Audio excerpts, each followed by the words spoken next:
Visit arcade1Up.com. In this video, I'm going to show you the proper way to connect up your audio, or if you want to connect it up another way, how to go into the software and make the changes so that way you get sound for both your menus and your games. Okay, so real quick, I want to show you about the audio and how you need to make sure and have those settings. So you can see I have audio here. A lot of times you have audio maybe even in the menu and you won't in game. And I just want to show you when you have this mod kit hooked up. So again, I have it run into my amp, the 3.5mm cable or 3.5mm cable. You need to make sure that it's plugged into the LCD converter on this far point. Because what some guys are doing is they're taking this, what you see, this white cable here. This could be a lot of different colors, but you see that cable, and they're not plugging it in right here. They're plugging it into the Pi itself. So what I'm going to do is I'm going to unplug this, and then I'm going to go through and show you the Pi on the other side.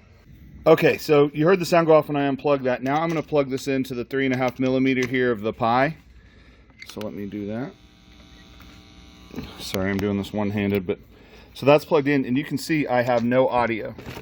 So this is the issue. If you're calling us saying that you don't have audio, you've probably plugged into the Pi, and you can see there that I don't have audio. So again, plug it into the LCD converter, but if for some reason you need to plug it into the Pi, you have to go in and tell the Pi, don't send the sound through the HDMI until the LCD controller, but send it to the send it through the 3.5mm connection. So what you need to do is there's going to be an options menu, and it's typically a few over from the Arcade Classics. It doesn't matter which theme you have going here. So when you find the options, you'll go into that with the A key, and then you'll see audio right at the top. This is also where you can turn off background music and do a lot of things, but you got to go into audio, press the A button. Then when that boots up, you can see here that there's a selection. So if I'm running it to the LCD converter or controller, then it's running HDMI, and the sound quality is way better running through that because you're running digital out of the Pi as opposed to converting it to analog. But if you do have it plugged in the Pi and you don't have sound, this is where you have to go in and change it to the 3.5mm.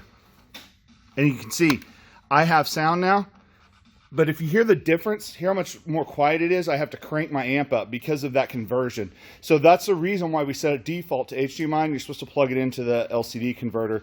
If you do it the other way, you can see that the volume is way low, so I have to crank it up to where before I barely had the amp going and I had a lot better sound. So that's how you change your audio settings. That'll fix you up. Make sure you have it wired the right way, or you have to go in and make that change in the options.